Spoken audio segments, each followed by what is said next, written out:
So আসসালামু আলাইকুম বন্ধুরা, আপনারা দেখতে পাচ্ছেন কি পরিমাণ যানজট সৃষ্টি হয়েছে ঢাকা আরিচা মহাসড়কে। আর যার ভোগান্তির কারণ হচ্ছে হাজারো দূরপাল্লার গাড়ি আর এর ভিতরে থাকা যাত্রীবৃন্দ। তাদের এক দফা এক দাবি, তাদের গ্যাস পুনরায় তাদেরকে না দেওয়া হলে তারা এই আন্দোলন থামবে না। তাদের চুলা না জ্বলা পর্যন্ত তারা আন্দোলন থামাবে না। তাদের চুলা জ্বলবে, সো তারা রাজপথ ছাড়বে। তাদের এই এক দাবি নিয়েই তারা আজ রাজপথে এসেছে। তাদের দাবি হাসিল করবে, তারপরে তারা রাজপথ ছাড়বে। আপনারাই দেখেন, তাদের মুখে বক্তব্য শোনেন। আসসালামু আলাইকুম।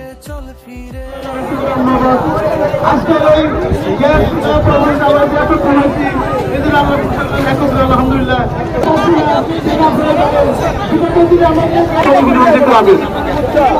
ধন্যবাদ। আল্লাহ ভীষণকে মানুষ কথা বলছে।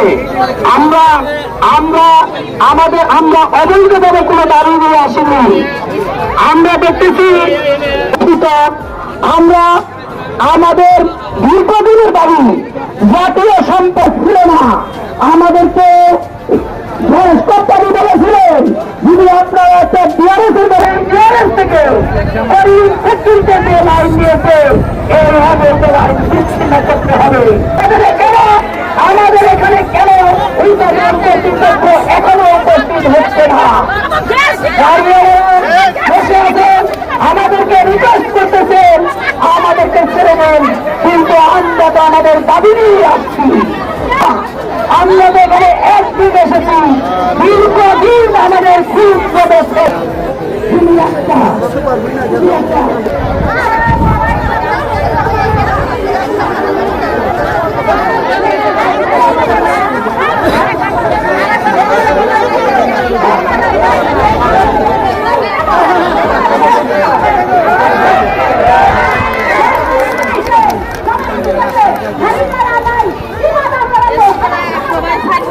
কাইতাই কি নাই করছা করনে বেসারি করলো না।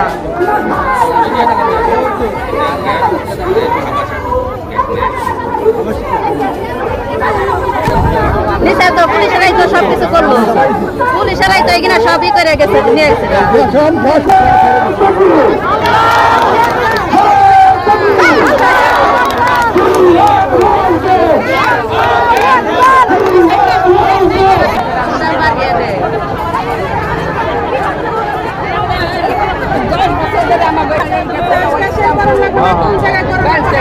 ঠিক আছে।